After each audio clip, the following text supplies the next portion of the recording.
Hola, bona tarda. Em dic Josep Maria i us dono la benvinguda a aquest canal Alta Fidelitat, en el que ens submergim en el món del so, de la música en alta qualitat. Si tu escoltes música i t'agrada o t'agradaria poder-la escoltar cada cop millor, escoltar potser instruments que no havies sentit mai o escoltar aquella veu encara amb més qualitat, poder disfrutar de la música a casa, amb família, amb companyia, doncs aquest és el teu canal. Intentarem explicar les bases de com podem millorar la nostra experiència auditiva a partir de certes coses sense fer grans inversions o, en alguns casos, inversions més importants. Això depèn una miqueta del hobby de cadascú per anar millorant una miqueta. Avui ens centrarem en com podem configurar o retornar a la vida aquells vinils que potser tenim guardats dels nostres pares, no? O potser estem caminant pel barri i veiem una botigueta de música i veiem que la gran majoria són vinils. I descobrim aquell grup que tant ens agradava en la nostra adolescència amb vinil i diem, ostres, com m'agradaria tornar-lo a escoltar. Què hem de tindre en compte? Com ho podem muntar? Bueno, potser a casa encara teniu un amplificador antic, amplificadors vintage dels nostres pares. Proveu-lo, perquè potser encara funciona, o potser ja el teniu recuperat i ja l'esteu escoltant. Els amplificadors antics, tots, estaven preparats per ser connectats directament a un tocadisc. Tots ells, vaja, jo no conec a ningú amplificador dels anys 70 i 60 que no tingués aquesta entrada, tenien l'entrada de fono. Fono vol dir tocadisc. Llavors, un tocadisc estàndard, inclús els antics i els moderns, es poden connectar a aquell amplificador que vosaltres tingueu. Podeu connectar directament a l'entrada de fono i escoltar la música, com és ara aquest cas. Ara agafaré aquest tocadisc que té una sortida amb dos colors, blanc i vermell, esquerra i dreta, i un tercer cable molt petitet, que això és la massa. La massa és una qüestió elèctrica. No és que passi electricitat aquí, sinó que el que fa és igualar les tensions del ground, de la massa, en els dos equips, i així ens estalviem sorolls estranys. Una cosa tècnica, que és molt senzilla, i és que l'amplificador té connectors RCA, que són aquests dos, blau i vermell, blanc i vermell, i el de ground, el de terra. Llavors ho connectem a l'entrada de fono. És senzill, es col·loca aquí, tots ho tenen. És l'entrada de fono i el ground, que és el terra. Un cop està connectat, ja podem posar-hi música. Jo provaré amb un disco que no és de música, és un disco que jo tinc, que és per calibrar els tocadiscos, per assegurar que tot estigui funcionant.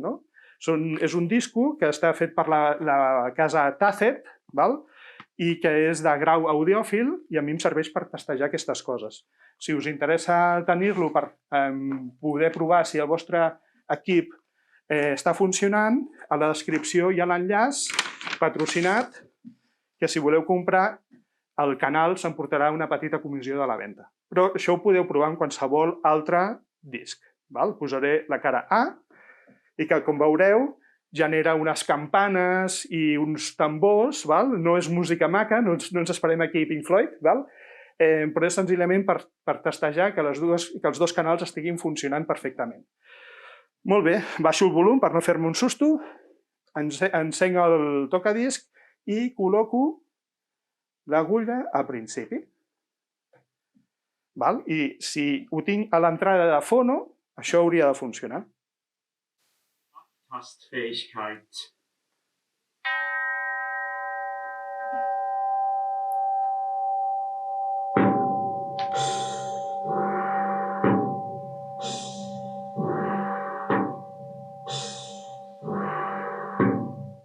Correcte, ha funcionat. Com veieu, un tocadiscos estàndard es pot connectar a l'entrada de fono d'un amplificador antic i hauria de funcionar a la primera. Molt bé. Què passa? Imaginem que heu comprat o el vostre amplificador és posterior als anys 80, aproximadament. Què va passar als anys 80? Doncs va aparèixer un competidor molt fort dels tocadiscos, que era el reproductor de CD, de compact disc. Va començar la febre del digital. Semblava que els compact discs en digitals tenien molt més bona qualitat, eren indestructibles, no es podien ratllar, cosa que vam descobrir que de ratllar-se es ratllaven molt també, però bueno, si els tractaves bé eren indestructibles. I llavors, teòricament tenien més bona qualitat senyal-soroll, no? I per tant no hi havia els sorolls, els granets del propi tocadisc, no? Era com un so molt més pur, i és cert, no? El so digital realment té un so molt més cristal·lí. Val? I llavors, per qüestions de mercat, es va fer molta promoció pels CDs, van tornar a vendre tots els discos que s'havien vingut en vinil i la indústria es va inventar aquest nou format per tornar a vendre tots els discos que s'havien vengut en format CD. Val? I va ser tant l'èxit que tota la gent va començar a solament utilitzar CDs i ja no comprava vinils, ja no tenia sentit comprar el mateix disco amb vinil o amb CD. I llavors què va passar? Que a poc els discos es venien menys i els fabricants d'amplificadors van decidir, per estalviar, eliminar la part electrònica interna que permetia escoltar tocadiscos, que permetia sonar els discos de vinil.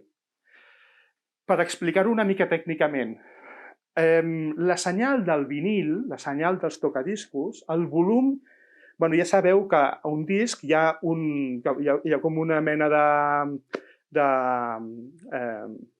track, de línia on posem l'agulla i aquesta línia té unes ondulacions microscòpiques.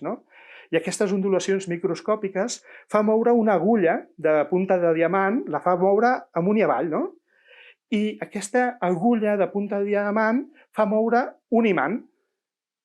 I ja sabeu que els imants, quan es mouen al voltant d'un conductor elèctric, aquests imants generen un camp magnètic fluctuant, amunt i avall, va fluctuant el camp magnètic. I aquest camp magnètic indueix una electricitat minúscula en aquest conductor, en aquest cable. I aquest cable és el que ens arriba aquí.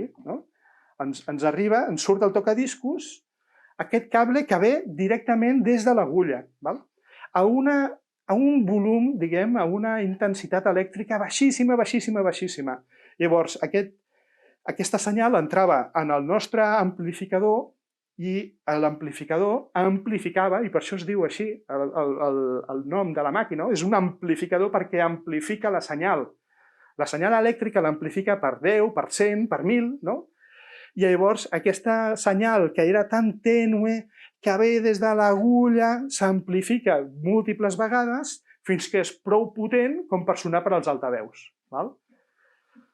És tot un procés electrònic de molta precisió, perquè si no tenia molta precisió, aquesta petita vibració, aquesta petita electricitat, si per alguna raó a través d'aquest cable s'embrutava de sunyols electromagnètics, etc., després quan arribava a l'amplificació també amplificava la senyal de l'agulla, però també amplificava els sorolls electromagnètics i al final és com un garbuix de sons i per tant havia de ser un circuit electrònic molt precís i molt concret i bastant car de produir. Així que quan els fabricants d'amplificadors van veure l'oportunitat d'eliminar aquesta part de la preamplificació de fono, ho van fer.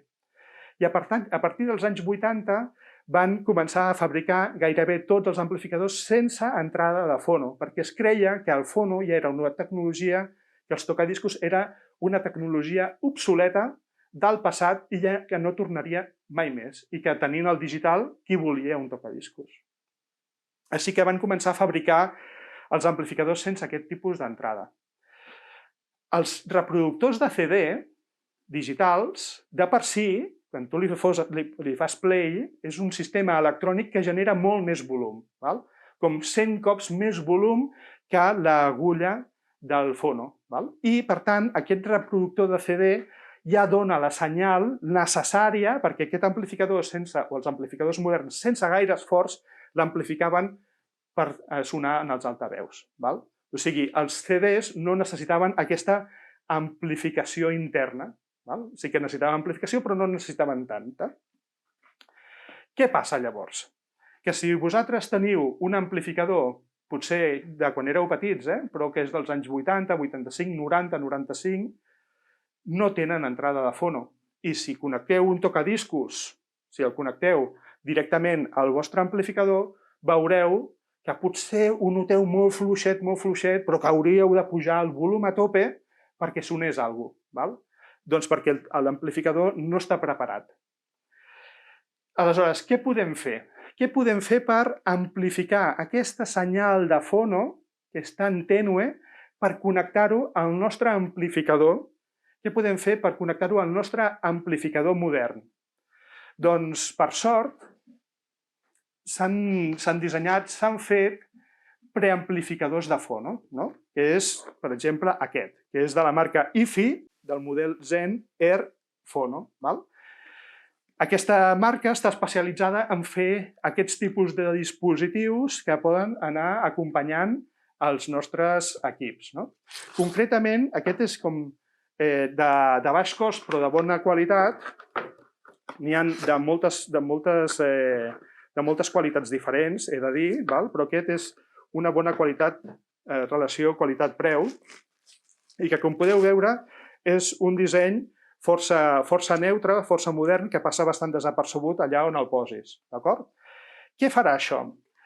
Això ho posarem entre el nostre tocadisc, connectarem a l'entrada d'aquí, i d'aquí la sortida, això amplificarà la senyal, i un cop amplificada la connectarem a l'entrada auxiliar o l'entrada de CD. Per entendre'ns, això equipara la senyal de fono, la equipara a la senyal del CD. És com converteix això, l'electricitat que genera un tocadisc, l'augmenta perquè s'assembli a la intensitat de senyal que genera un reproductor de CD. I, per tant, ho puc connectar a l'entrada de CD. D'acord? Llavors, anem a fer-ho. És molt senzill. Necessitem connectar-ho. Ara estic desconnectant això a cegues, però com que soc un especialista expert, em sortirà la primera. Tenim aquí la sortida de fono. Del tocadiscos en surt en vermell i blanc i connectem aquí al darrere, hi ha input, que vol dir entrada. El blanc amb el blanc, el vermell amb el vermell. I no ens oblidarem tampoc de la terra, del ground, que com podeu veure aquí, té el petit connector amb baioneta per ser connectat molt fàcilment.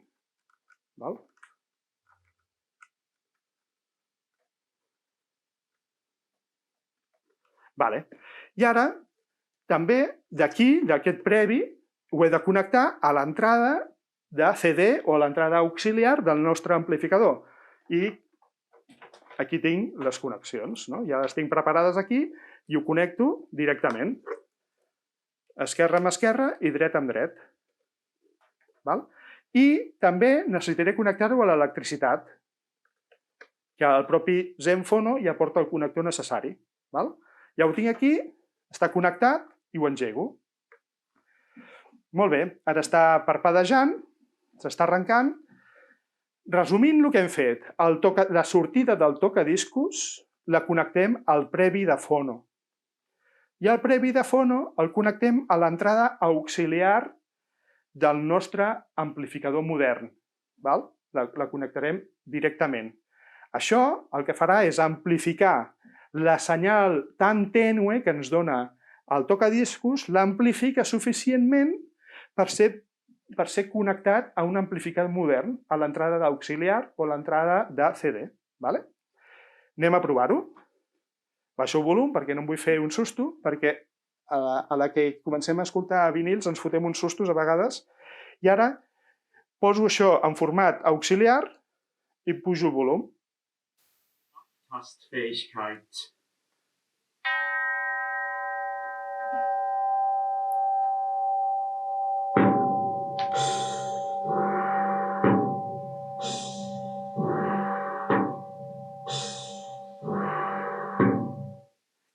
Recapitulant, hem connectat el nostre tocadisc, el nostre preamplificador, el nostre amplificador modern per l'entrada auxiliar i ho hem escoltat perfectament, perquè aquest preamplificador ha augmentat la senyal pròpia de la càpsula fono, que és molt baixeta, l'ha ampliat i la podem connectar a l'entrada auxiliar o CD del nostre amplificador. I, per tant, ja podríem estar funcionant perfectament.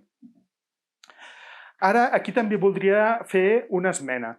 Si compreu el tocadiscos a l'actualitat, si el compreu modern a la botiga, és possible que en el tocadiscos hi hagi un selector que digui si voleu sortir amb senyal fono, com un tocadisc clàssic, o si voleu que surti la senyal ja preamplificada.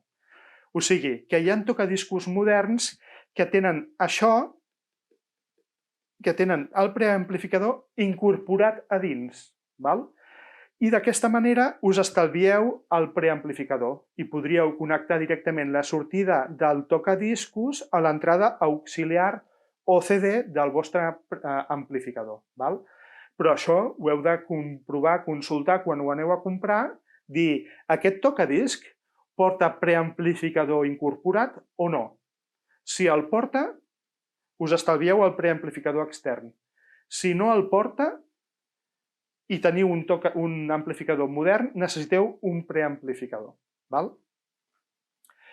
Igualment, els preamplificadors incorporats en els tocadiscos no són de la millor qualitat possible, a no ser que sigui un tocadisc d'altíssima gamma. El següent nivell seria si volem millorar la qualitat del nostre tocadisc. La gran majoria de càpsules antigues i també modernes de cost mitjà i baix són moving magnet. Són càpsules que l'agulla el que fa és moure un imant i aquest imant, com ja he dit, genera un camp magnètic que indueix un camp elèctric, un flux elèctric. I amb això ja és suficient. Si volem millorar la qualitat, ho podem fer i podem comprar-nos una càpsula de més bona qualitat. I un salt significatiu, important, és saltar de moving magnet a moving coil, de bobina mòbil.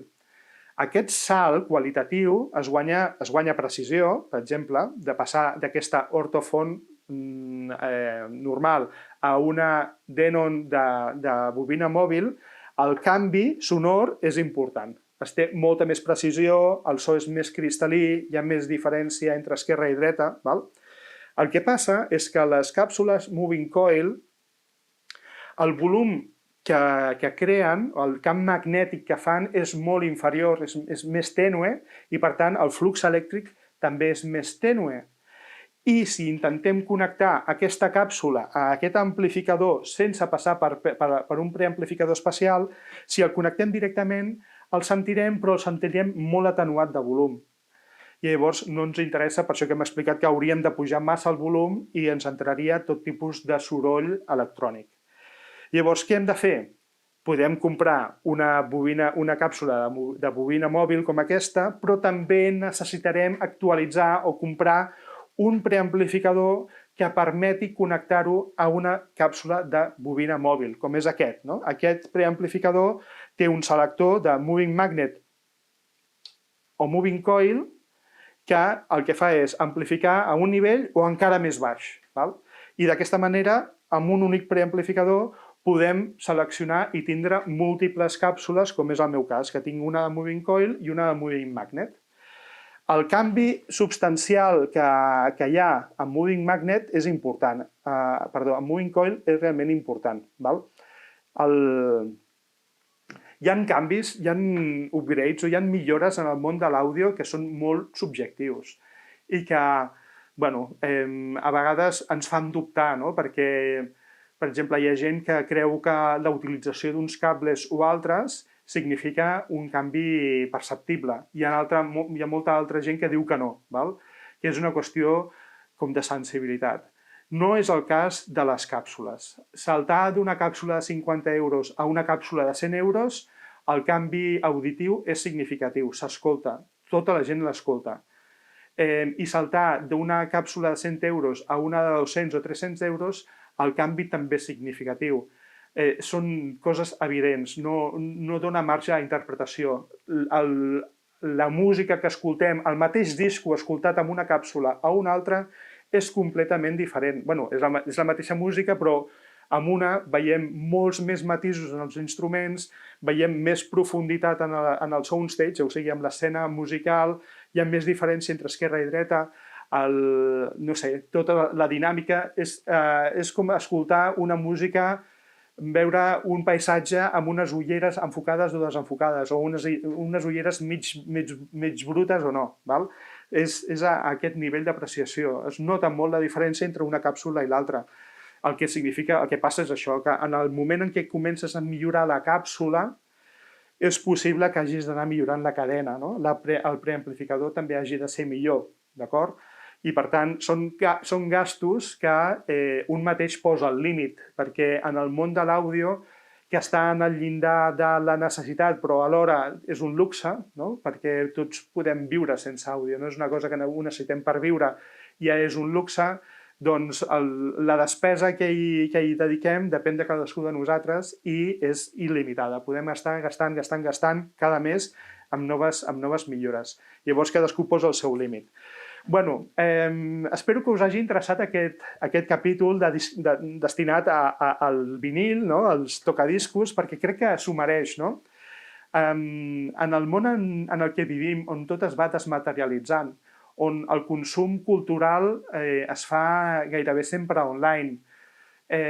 Escoltem música amb els cascos de manera solitària i la música ha deixat de ser algo de socialització o gran part de la gent escolta la música en solitari. Tornar a escoltar la música al voltant d'un tocadisc té moltes coses positives, no?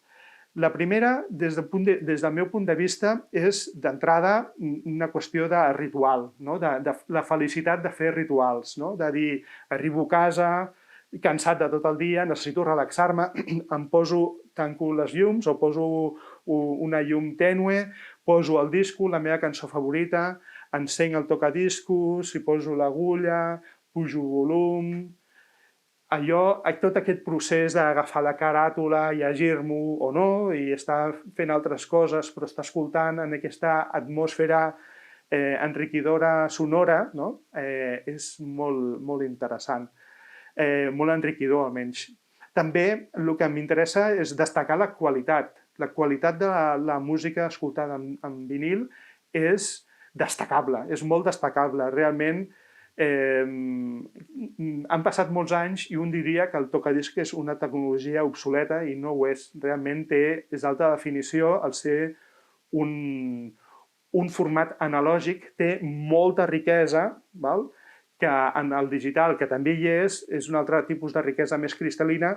Aquí, en el vinil, té com una calidesa molt interessant. I per tercer, i gairebé el més important i que crec que us pot interessar, és potser la manera de socialitzar millor. Val? Rebre amics o família a casa i estar al voltant del tocadisc i dir, mira, escolteu, us poso una cançó que he descobert, un disco que he descobert, anar a buscar el disco, preparar-lo, posar-lo, netejar-lo, mentre la gent està al voltant del tocadisc, petant la xerrada, no? I veient la litúrgia una miqueta de preparar la música, posar la música, escoltar-la, perquè, clar, t'han vist els teus companys, amics o familiars que t'has esforçat per posar aquell disc. I no és com obrir Spotify i donar el play. Aquell tipus de consum de música no té gaire importància perquè no hi ha esforç. En canvi, l'esforç d'anar a buscar, comprar un disco, netejar-lo, posar-lo, doncs es genera com una comunitat al voltant d'un disc que gira, no? I que dona benestar social, no? I crec que això pot ser molt interessant per apropar els joves a un altre tipus de consum de música, no tan basat en el like i el consum com picotejant de flor en flor, no? Com si diguéssim, i recuperar el plaer d'escoltar un disc sencer, que ja l'hem perdut. Ara escoltem músiques saltejades i no n'extraiem el significat transversal a totes les cançons. Recuperar aquesta manera de consum musical més atenta, més conscient i no tan a la babalà, crec que el tocadisc ho facilita, ho catalitza.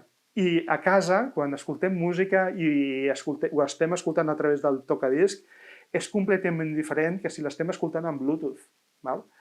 És com el retorn a una cultura de la consciència musical.